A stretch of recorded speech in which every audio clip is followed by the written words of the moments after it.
참여해 주신 걸로 해석하시는 게 맞습니다.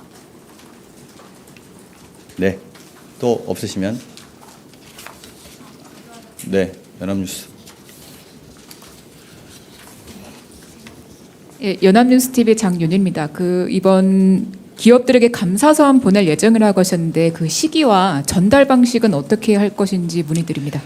정확하게 말씀드리면 오늘 대통령께서 지시하셨습니다. 그래서 저희가 바로 준비에 들어갔고요. 그리고 시기와 메시지 내용들은 저희가 지금 준비 중에 있어서 말씀드리는 게 좀 서두른 감이 있어서요. 좀 준비되는 대로 저희가 말씀드릴 것이고, 또 편지라는 게 가기 전에 공개하고 보내는 건 좀 예의가 아니지 않습니까? 받은 다음에 저희가 공개하는 그런 순서들을 필요하면 갖도록 하겠습니다. 네. 저 TV조선 최민식입니다. 대기업들과 어느 정도 미리 사전에 교감이 있으셨던 것 같은데 혹시 조율이 언제부터 어떻게 이루어졌는지 좀 궁금하고요.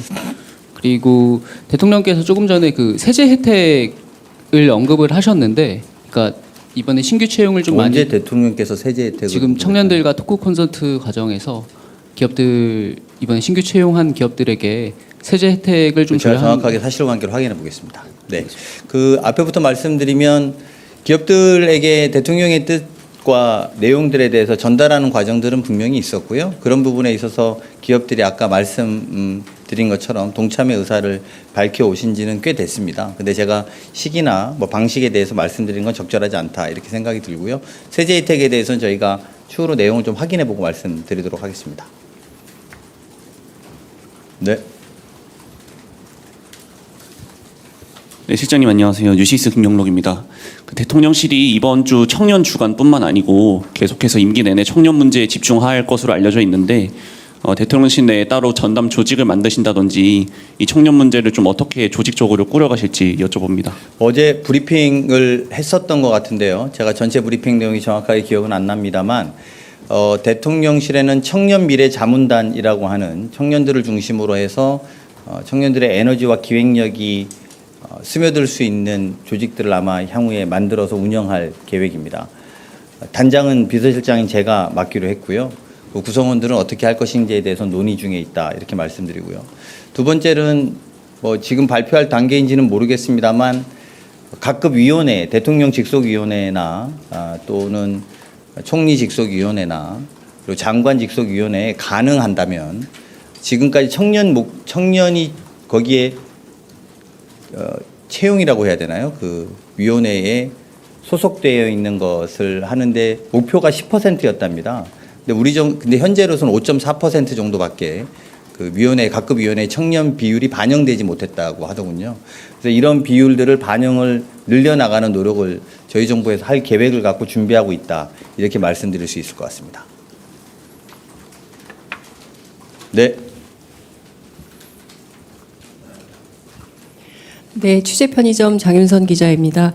주로 참여하는 기업들이 대기업들인데요.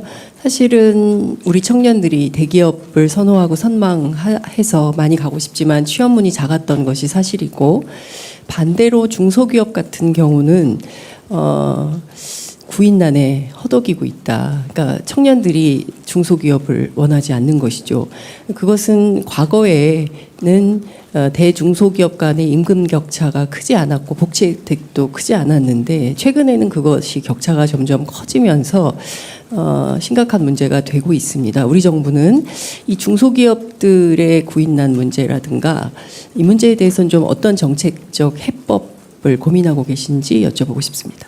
지금 토론 중에 있는 문제라서 제가 말씀드리기는 좀 적절하지 않습니다만 준비되고 있는 과정을 좀 말씀을 좀 드리면, 말씀하신 것처럼 오늘 이제 8대 기업을 시작으로 해서 30대와 100대 기업들에게까지 이것을 한 축으로 요청하는 한편, 이것은 새로운 일자리를 만들어내는 중요한 지점이라고 판단하기 때문에 계속 캠페인에 나갈 것이고, 여기에 동참해 주시는 기업들에 대해서 대통령실에서 앞으로 브리핑할 예정입니다.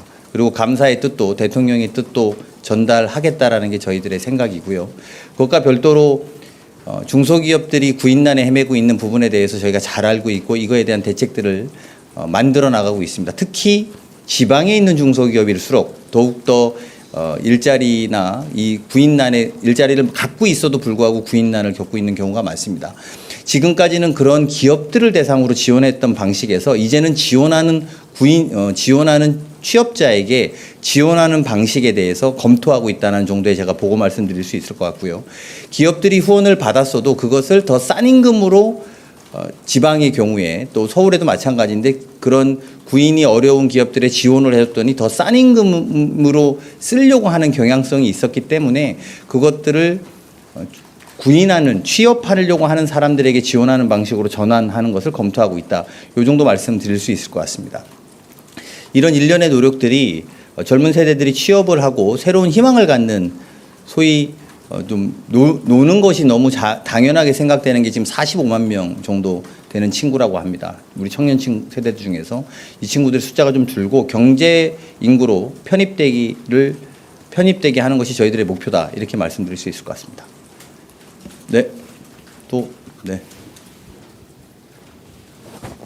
예, 실장님 안녕하세요. 저 TV조선의 최지원입니다. 다름 아니라 실장님께서 이 대기업과 청년 고용 창출 등으로 이제 원팀 정신으로 헤쳐나가겠다 이런 취지의 말씀 주셨는데 이제 9월 예정된 국정감사 같은 경우에는 이제 그 뭐 사용자 원청 대기업 이제 사용자들이 증인 채택으로 좀 나와서 설명을 해줘야 된다 해서 기업 쪽에서는 압박이 좀 있다 이런 얘기들도 많이 있습니다. 그런 어떻게 보면 당정의 엇박자라고 보여질 수도 있는 부분도 있을 것 같은데 그런 스탠스에 대해서는 어떻게 생각하시는지 궁금합니다. 네. 국회는 국회의 몫이 있고 대통령실은 대통령실의 몫이 있다고 생각합니다. 국회에서 일어나는 증인 채택에 대해서 대통령실이 입장을 갖고 있지 않습니다. 저희는 기업들과 기업들과 함께 행정부의 일원으로서 기업들이 좀 더 잘 되고 더 많은 일자리를 창출할 수 있는 노력을 할 것이고요. 국회가 갖고 있는 입법부가 갖고 있는 견제의 노력도 그거대로 존중돼야 된다. 저는 이렇게 생각합니다. 더 없으시면 마칠까 하는데요. 네, 고맙습니다.